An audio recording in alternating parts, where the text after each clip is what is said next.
flower emporium, with its colourful hanging baskets and highly prized Interflora franchise. After that, there were a few more flat-fronted cottages and a small rank of empty shops that used to belong to Stan the butcher, Goldie the greengrocer, and Felicity the seamstress.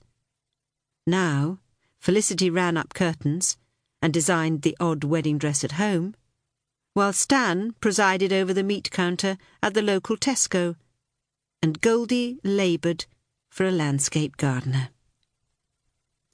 While Hollywood was definitely a pleasant village, with its enticing cobbled enclaves, and a claim to having once given refuge to a fleeing King Charles, the hiding place itself was so secret that even the locals didn't seem to know where it actually was.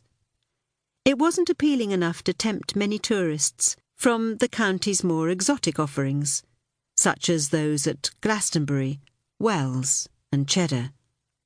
However, the village sign, about a mile outside the village itself, was often photographed by venturesome ramblers and holiday-makers, who seemed to enjoy the idea of stumbling upon such a quaint little signpost, with lofty and glamorous pretensions, in the heart of the English countryside.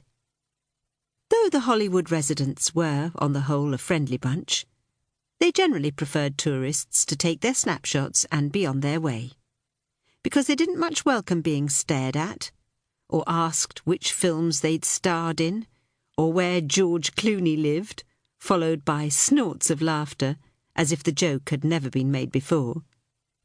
In fact, they didn't much care for being fussed about by outsiders at all, especially those who tried to change things or tell them how to run their lives.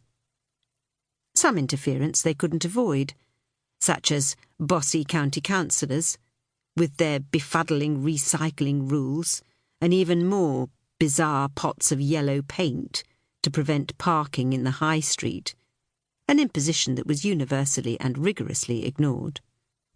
The residents of Hollywood prided themselves on being a successful, self-regulating community with a vigilant neighbourhood watch scheme, a highly efficient chauffeur service for the elderly and infirm, paid for by weekly door-to-door collections carried out by the guides and brownies, and an environmental awareness, once the confusion about bins was resolved, that had earned them some very high praise in Fosse Way magazine and The Buzz, two oracles of great local standing. On the day Alicia Carlyle drove towards the village, a lone car weaving through the lush green flow of the countryside, with a small suitcase and a laptop computer on the back seat of her second-hand Renault, and a rawness in her heart too tender to touch.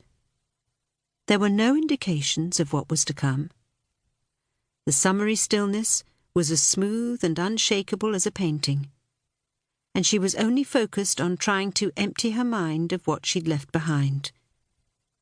What awaited her, after a prolonged absence, not of her choosing, could be worse, but she wasn't going to think about that either. She was simply going to continue her journey, keeping her eyes on the road and her thoughts skimming over easy issues, such as the need to pick up some milk when she reached the village, and how wonderfully familiar and welcoming everything looked in the generous sparkle of the sunlight. Alicia was tall, very slim, with long crinkly fair hair that flowed down her back in a tangle of bouncy coils. Her eyes were pale blue, as clear and inviting, Craig used to say, as a tropical sea before it reached the shore. They make me want to wade in, so I can get even closer to you, and maybe find out what's hidden in the darkest depths. She smiled as she recalled the words. Then her lips shook and tightened as grief threw its black cloak over the memory.